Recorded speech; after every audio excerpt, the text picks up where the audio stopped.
बोलो सत्यनारायण भगवान की जय। नमस्कार दोस्तों, स्वागत है आप सभी का मेरे YouTube चैनल आर के भक्ति ज्ञान में। भक्तों, आज की वीडियो में हम आपको सत्यनारायण भगवान की व्रत कथा सुनाएंगे। सभी भक्तजन हमारी कथा को श्रद्धा और प्रसन्नचित्त मन से सुने, क्योंकि सत्यनारायण भगवान हमारी सभी मनोकामनाएं पूरी करते हैं। तो आइए भक्तों, हम अपनी कथा को प्रारंभ करते हैं। उससे पहले जो वक्त हमारी वीडियो पर नए आए हैं, जिन्होंने अभी तक हमारे चैनल को सब्सक्राइब नहीं किया है, वो हमारे चैनल को सब्सक्राइब करें, वीडियो को लाइक करें और कमेंट में सत्यनारायण भगवान की जय अवश्य लिखें। बोलो सत्यनारायण भगवान की जय। पहला अध्याय श्री हरिनम। व्यास जी ने कहा, एक समय सौनकादिक सभी मुनिगण नैमिषारण्य में एकत्रित हुए और उन्होंने कलयुग में लोगों के हित के लिए वेदों व पुराणों के ज्ञाता श्री सूत जी से पूछा, हे सूत जी, हे वेद वेदांग के ज्ञाता, इस कलयुग में वह कौन सा व्रत तप है जिसके करने से मनोवांछित फल मिलता है? हे महामुने, कृपया करके हमें कलयुग में पापों से छुटकारे तथा धन दान देने वाले कोई उपाय बताइए। हम सब ऋषि मुनि आपके श्रीमुख से वह उपाय सुनना चाहते हैं।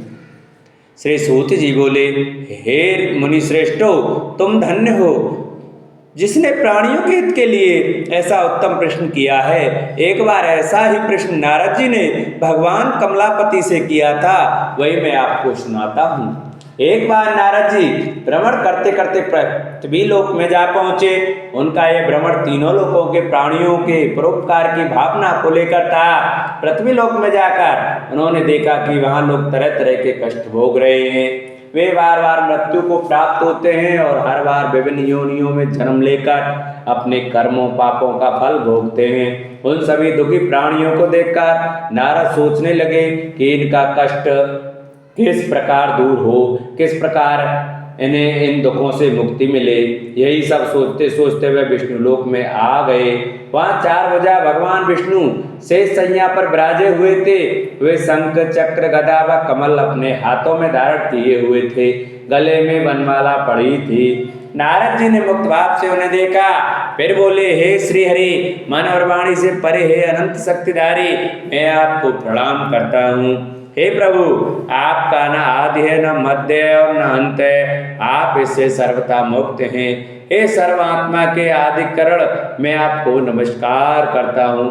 नारद जी की स्तुति सुनकर भगवान विष्णु ने मुस्कुराकर पूछा, हे नारद, तुम्हारे मन में अवश्य कोई ऐसी बात है जिसके कारण तुम यहाँ आए हो। तुम्हारे मन में क्या बात है, मुझे सब कुछ बताओ। भगवान के ऐसे वचन सुनकर नारद जी ने कहा, प्रभु, मृत्यु लोक के सभी प्राणी अपने पाप कर्मों के कारण बार बार विभिन्न योनियों में जन्म लेकर कष्ट भोग रहे हैं। हे भगवान, यदि आप मुझ पर कृपा रखते हैं तो इन प्राणियों के दुख दूर करने का कोई सुगम एवं छोटा उपाय बताएं। भगवान श्री कृष्ण बोले, हे नारद, तुम हमेशा सबका हित चाहते हो, तुम साधु हो, प्राणियों के कल्याण के लिए यह तुमने बड़ा ही उत्तम प्रश्न किया है। मैं तुम्हें बताता हूँ कि किस व्रत को करने से व्यक्ति मोह से छूट जाता है। हे नारद, जो व्रत मैं तुम्हें बताने जा रहा हूँ वह स्वर्ग और मृत्यु लोक दोनों में दुर्लभ है, किंतु तुम्हारे स्नेह के कारण मैं तुम्हें इस व्रत का पूरा विधि विधान बताता हूँ। हे नारद, भगवान सत्यनारायण का विधि पूर्वक व्रत करने से तत्काल ही सुख प्राप्त होता है और अंत में प्राणी मोक्ष का अधिकारी हो जाता है। श्री विष्णु भगवान के मुख से ऐसे प्रीति युक्त वचन सुनकर नारद जी ने पूछा, प्रभु, इस व्रत के करने से क्या फल प्राप्त होता है, इसकी विधि और समय क्या है तथा इसे पहले किस किस ने किया है, कृपा करके यह सभी विस्तार पूर्वक बताइए। श्री विष्णु भगवान ने कहा, हे नारद, यह व्रत दुख और सुख को दूर करने वाला है। इससे धन धान्य में वृद्धि होती है तथा सौभाग्य व संतान की प्राप्ति होती है। प्राणी को चारों दिशाओं में विजयश्री दिलाने वाले इस व्रत को व्यक्ति किसी भी दिन पूर्ण श्रद्धा व भक्ति से कर सकता है। सायंकाल धर्म में पूरी आस्था रखते हुए बंधु बांधवों सहित किसी ब्राह्मण के सहयोग से भगवान श्री सत्यनारायण जी का पूजन करना चाहिए। सबाया प्रसाद बनाना चाहिए। प्रसाद में केले का फल, घी, दूध व गेहूं का आटा ना चाहिए। यदि गेहूं का आटा उपलब्ध ना हो तो चावल का आटा ले लें और उसमें शक्कर के स्थान पर गुड़ मिला लें। यह सब मिलाकर सवाया बना नैवेद्य भगवान को अर्पण करें। इसके बाद कथा सुनकर प्रसाद ग्रहण करना चाहिए तथा ब्राह्मणों को दक्षिणा देनी चाहिए। बंधु बांधवों सहित ब्राह्मणों को भोजन कराकर स्वयं भी भोजन करना चाहिए। प्रसाद आदि ग्रहण करने के बाद भजन कीर्तन करना चाहिए। फिर भगवान सत्यनारायण का स्मरण करते हुए सभी बंधु बांधवों अपने घरों को प्रस्थान करें। इस प्रकार जो भी भगवान श्री सत्यनारायण जी का व्रत पूजन करता है इसकी सभी मनोकामनाएं अवश्य पूरी होती हैं। इस कलयुग में दुख एवं दरिद्रता से छुटकारा पाने का इससे कोई छोटा उपाय नहीं है। इति श्री स्कंद पुराणे रेवा खंडे सत्यनारायण व्रत कथायां प्रथमोऽध्याय। श्री हरि नमः। बोलो सत्यनारायण भगवान की जय। श्रीमन्नारायण नारायण नारायण लक्ष्मी नारायण नारायण नारायण।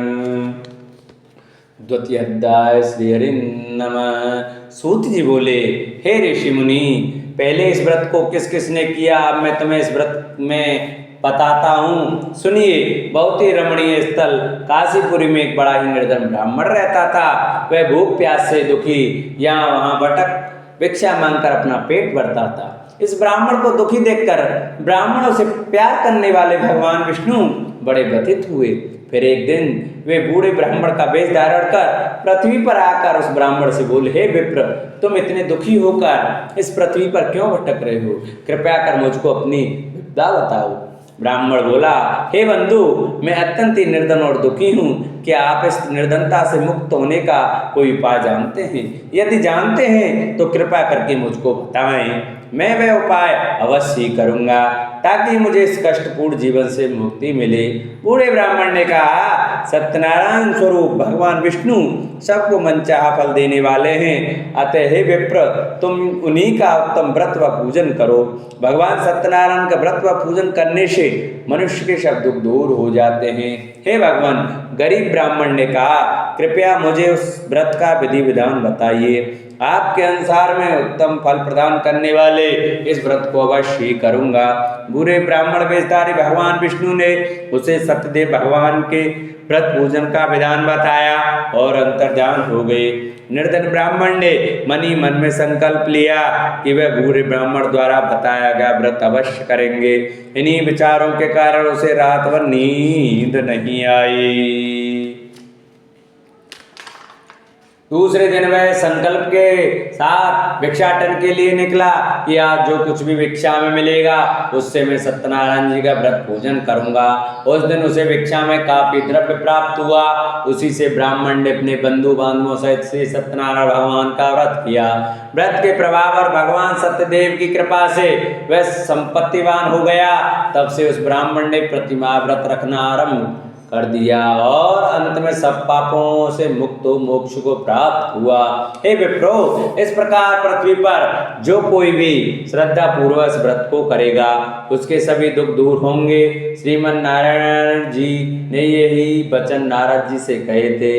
अब आप लोग बताइए कि और क्या जानने की इच्छा है। तब ऋषिगणों ने पूछा, हे सूत जी, अब यह बताइए कि आगे चलकर ब्राह्मण के बाद किसने इस व्रत को किया, यह जानने की हमारी प्रबल इच्छा है। सूत जी बोले, उस ब्राह्मण से सुनकर आगे यह व्रत किन किन लोगों ने किया यह भी ध्यान पूर्वक सुनो। वह ब्राह्मण धन दान से भरपूर होकर एक बार व्रत कर रहा था कि एक लकड़हारा वहां आया। लकड़ी का बोझ बाहर रखकर वह प्यास बुझाने के उद्देश्य से ब्राह्मण के घर में गया। वहां उसने ब्राह्मण को देखा जो अपने बंधु बांधवों सहित भगवान श्री सत्यनारायण का व्रत और पूजन कर रहा है। वह सब देख लकड़हारे को बड़ी उत्सुकता हुई। उसने ब्राह्मण को प्रणाम करके पूछा, हे प्रभु, हे ब्राह्मण देव, आप यह किसका पूजन कर रहे हैं और इस पूजन का क्या फल मिलता है? कृपया कर विस्तार पूर्वक मुझे बताइए।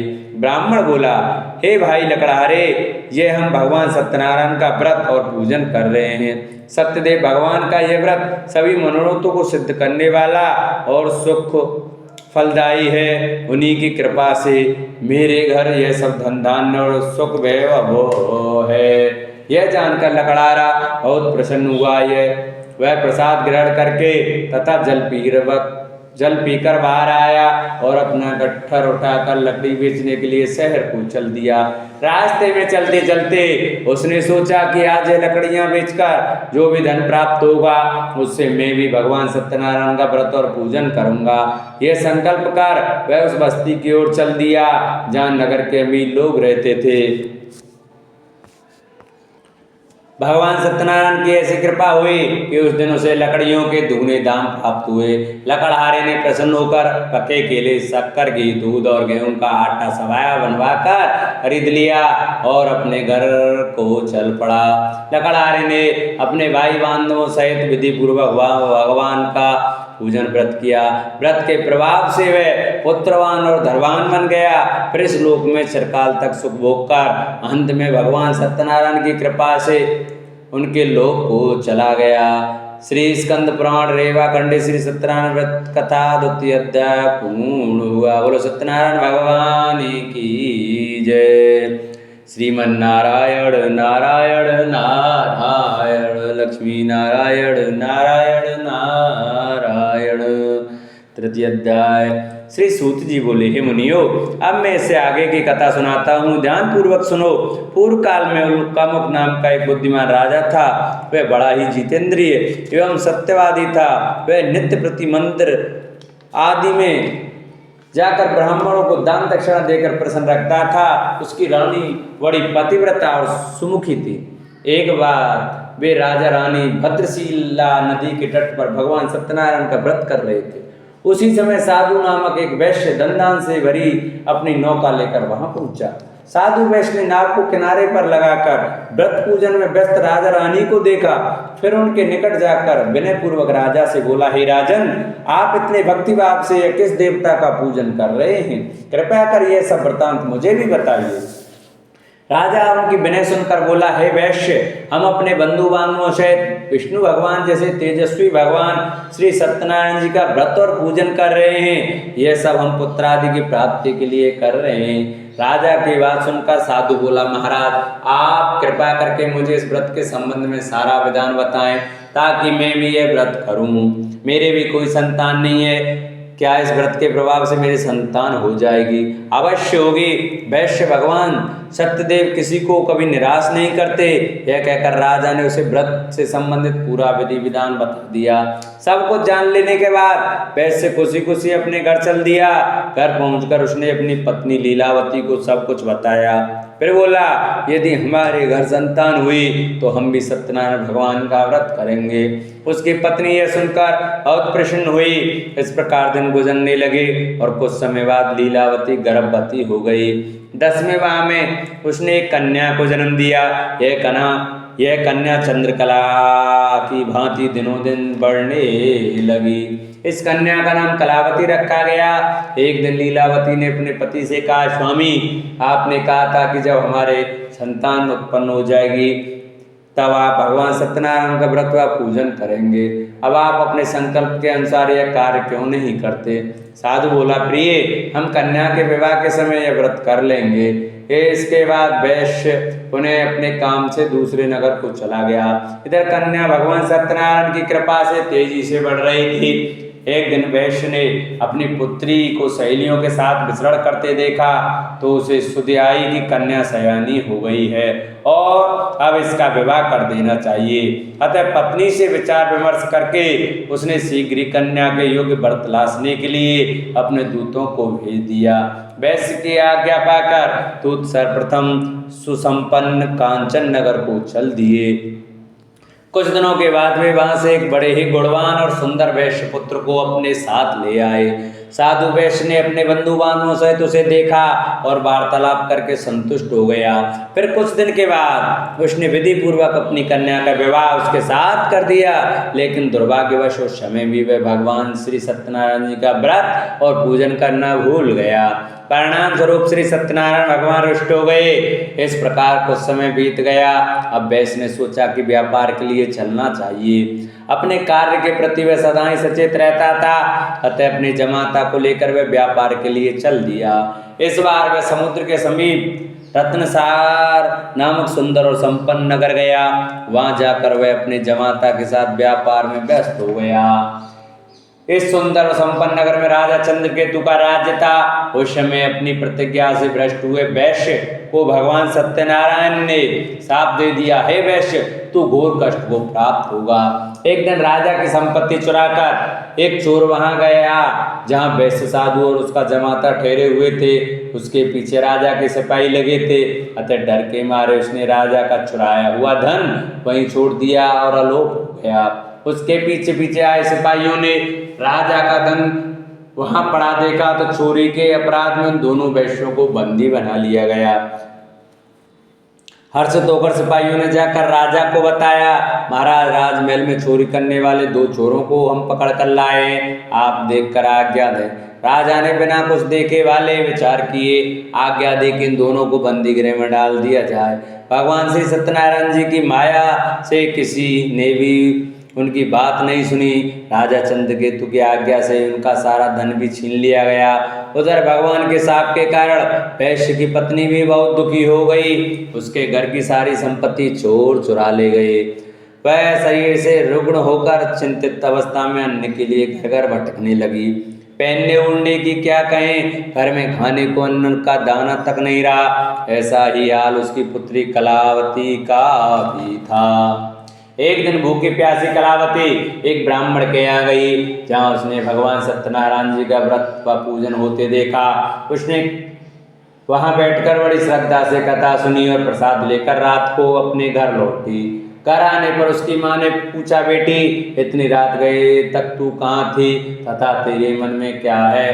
कलावती ने माँ को बताया, मैंने एक ब्राह्मण के घर पर सभी मनोकामनाओं को पूर्ण करने वाले भगवान सत्यनारायण का व्रत होते देखा है। मैं भी वहीं थी और श्रद्धा पूर्वक कथा श्रवण कर रही थी। कन्या की बात सुनकर वैश्य की पत्नी को तत्काल स्मरण आया कि उसके पति ने व्रत करने का संकल्प लिया था किंतु आज तक व्रत नहीं किया। उसने सोचा कि संभव है इसलिए हम पर यह कष्ट आ गया हो। यह सोचकर उसने तत्काल निर्णय लिया कि अपनी पुत्री के साथ वह भी इस व्रत को करेगी। दूसरे ही दिन लीलावती ने अपने बंधु बांधवों के साथ व्रत किया और भगवान सत्यदेव से प्रार्थना की कि उसके पति व जमाता शीघ्र लौट आएं और प्रभु सत्यनारायण उसके अपराध को क्षमा करें। लीलावती द्वारा किए गए व्रत और उसकी प्रार्थना को सुनकर भगवान सत्यदेव प्रसन्न हो गए। उसी रात उन्होंने स्वप्न में राजा चंद्रकेतु को दर्शन देकर आज्ञा दी कि हे राजा, सवेरा होते हुए उन दोनों वैश्यों को मुक्त कर दें तथा उनका छीना हुआ धन भी लौटा दें। यदि ऐसा नहीं करेगा तो मैं धन और पुत्रों से तेरा राज्य का नाश कर दूंगा।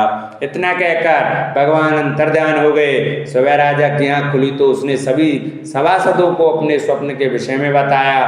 फिर आदेश दिया कि चोरी के अपराध में बंदी उन वैश्यों को तत्काल छोड़ दिया जाए और हमारे समक्ष लाया जाए। सिपाही आदर सहित उन दोनों को राजा के समक्ष ले आए।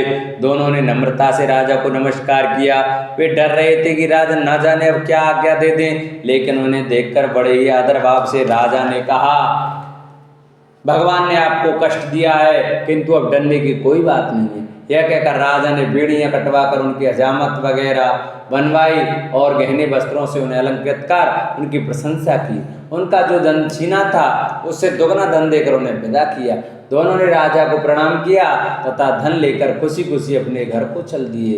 इति श्री स्कंद पुराणे श्री रेवा खंडे श्री सत्यनारायण व्रत का 3य अध्याय पूर्ण हुआ। बोलो सत्यनारायण भगवान की जय।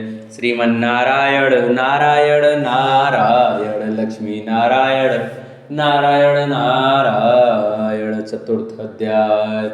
श्री सूत जी बोले, इस प्रकार साधु नमक वैश्य मंगल स्मरण करके और ब्राह्मणों को दक्षिणा आदि देकर अपने घर चल दिया। अभी वह कुछ ही दूर चला था कि भगवान सत्यनारायण ने साधु वैश्य की मनोवृत्ति जानने के उद्देश्य से डंडी का वेश धारण कर उससे पूछा कि हे वैश्य, तेरी नाम में क्या है?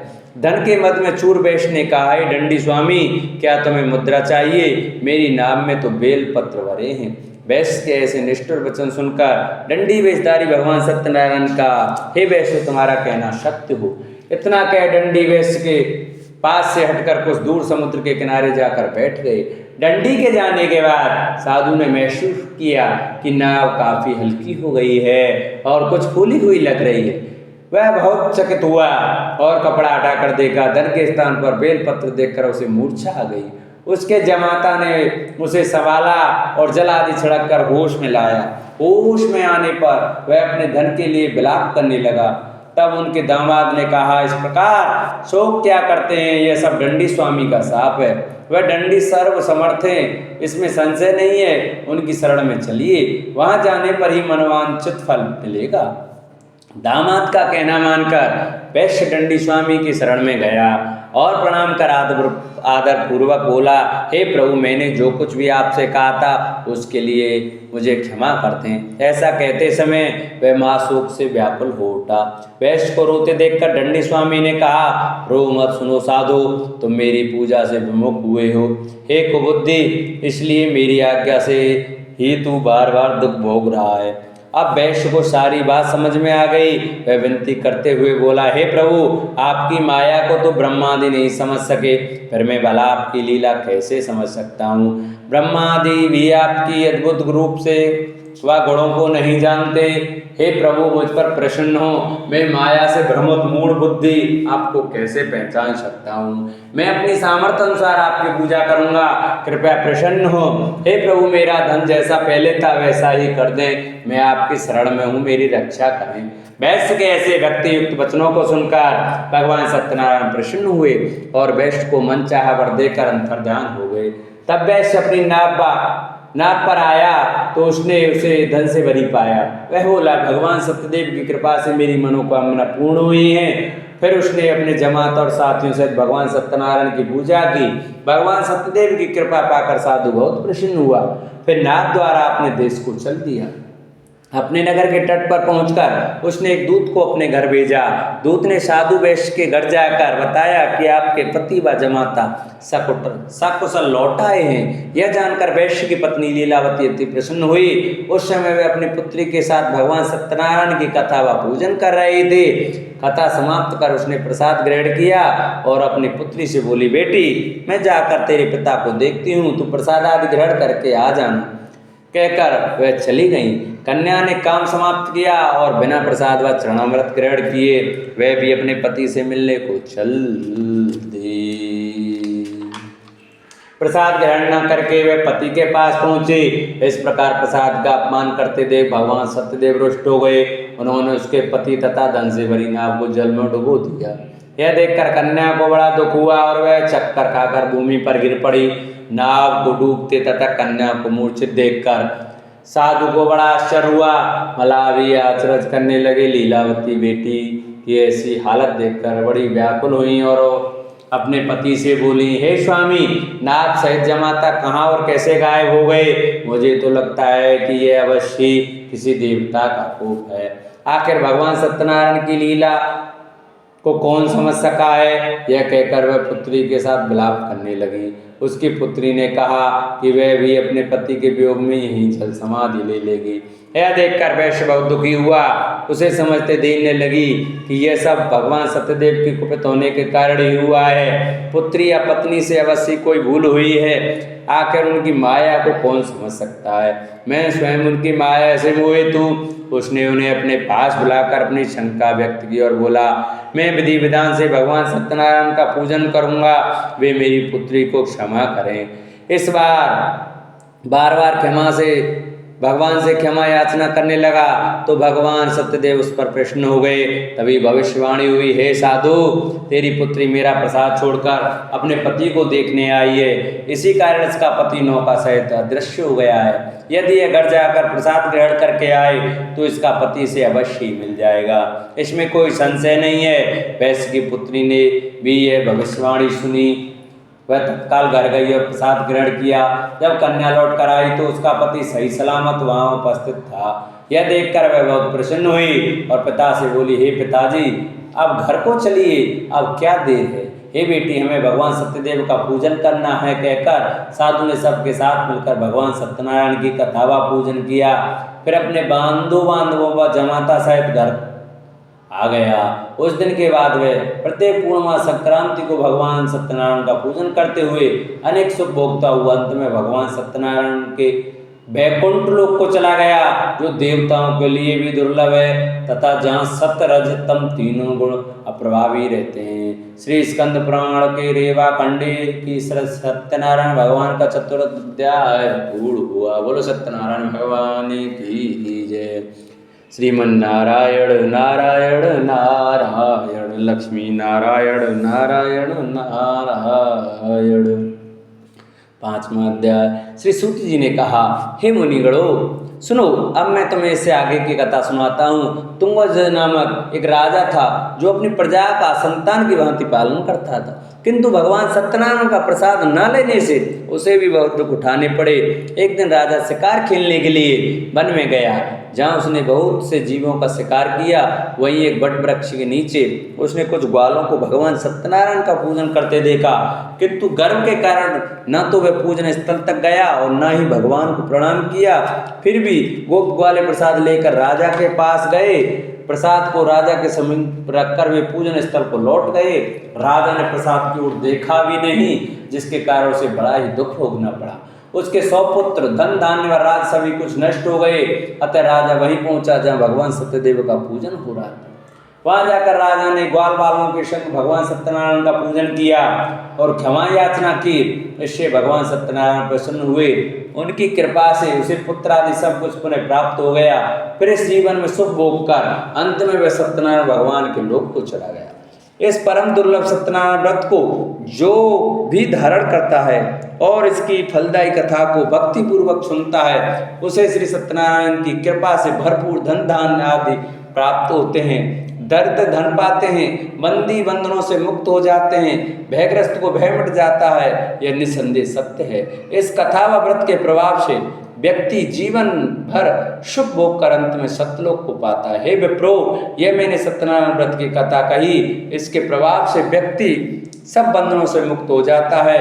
यह व्रत पूजन कलयुग में विशेष फलदायी है। भगवान सत्यनारायण अलग अलग समय में अलग अलग रूप धारण करके अपने भक्तों को सुख पहुंचाते हैं। कोई उन्हें काल कहता है, कोई ईश्वर कहता है, कोई सत्यदेव तो कोई सत्यनारायण।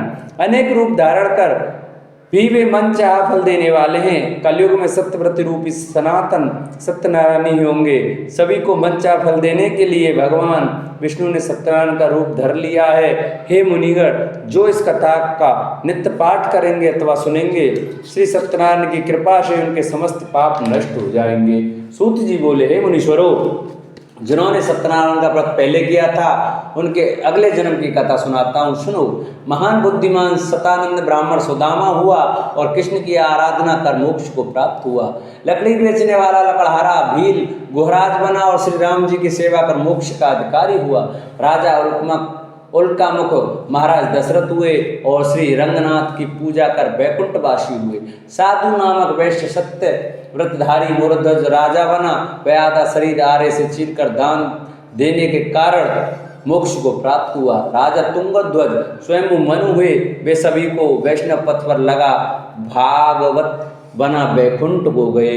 श्री स्कंद पुराणे रेवा खंडे श्री सत्यनारायण भगवान का 5वां अध्याय पूर्ण हुआ। बोलो सत्यनारायण भगवान की जय। बोलो श्रीमन नारायण नारायण नारायण लक्ष्मी नारायण नारायण नारायण। बोलो सत्यनारायण भगवान की जय। सत्यनारायण भगवान की आरती। जय लक्ष्मी रमणा स्वामी, जय लक्ष्मी रमणा। सत्यनारायण स्वामी, सत्यनारायण स्वामी, जनपातक हरणा। ओम जय लक्ष्मी रमणा। रत्न जड़ित सिंहासन अद्भुत छविराजे, स्वामी अद्भुत छविराजे। नारद करत निराजन, नारद करत निराजन, घंटा ध्वनि बाजे। ओम जय लक्ष्मी रमणा। प्रगट भय कल कारण दुज को दरस दियो, स्वामी दुज को दरस दियो। बूढ़ो ब्राह्मण बनकर बूढ़ो ब्राह्मण बन कर कंचन महल कियो। ओम जय लक्ष्मी रमणा। दुर्लभ मील कठारो जिन पर कृपा करी, स्वामी जिन पर कृपा करी। चंद्रचूर्ण एक राजा, चंद्रचूर्ण एक राजा, तिनकी विपत हरी। ओम जय लक्ष्मी रमणा। वैश्य मनोरथ पायो श्रद्धा तज दीनी, स्वामी श्रद्धा तज दीनी। सो फल भोग्यो प्रभु जी, सो फल भोग्यो प्रभु जी, फिर स्तुति कीनी। ओम जय लक्ष्मी रमणा। भाव भक्ति के कारण छिन छिन रूप धर्यो, स्वामी छिन छिन रूप धर्यो। श्रद्धा धारण कीनी, श्रद्धा धारण कीनी, तिनको कारज सर्यो। ओम जय लक्ष्मी रमणा। ग्वाल बाल संग राजा वन में भक्ति करी, स्वामी वन में भक्ति करी। मनवांचित फल दीनो, मनवांचित फल दीनो, दीन दयालु हरि। ओम जय लक्ष्मी रमणा। चढ़त प्रसाद सवायो कदली फल सेवा, स्वामी कदली फल सेवा। धूप दीप तुलसी से, धूप दीप तुलसी से, राजी सतदेवा। ओम जय लक्ष्मी रमणा। सत्यनारायण जी की आरती जो कोई नर गावे, स्वामी प्रेम सहित गावे। रिद्धि सिद्धि सुख संपत्ति, रिद्धि सिद्धि सुख संपत्ति, सहज रूप पावे। ओम जय लक्ष्मी रमणा। बोलो सत्यनारायण भगवान की जय, बोलो विष्णु भगवान की जय। जिन भक्तों को हमारी कथा अच्छी लगी हो वो हमारी कथा को ज़्यादा से ज़्यादा शेयर करें। जो भक्त हमारे चैनल पर नए आए हैं वो हमारे चैनल को सब्सक्राइब करें, वीडियो को लाइक करें और कमेंट में ओम नमो भगवते वासुदेवाय, ओम सत्यनारायण भगवान की जय लिखना न भूलें। बोलो सत्यनारायण भगवान की जय।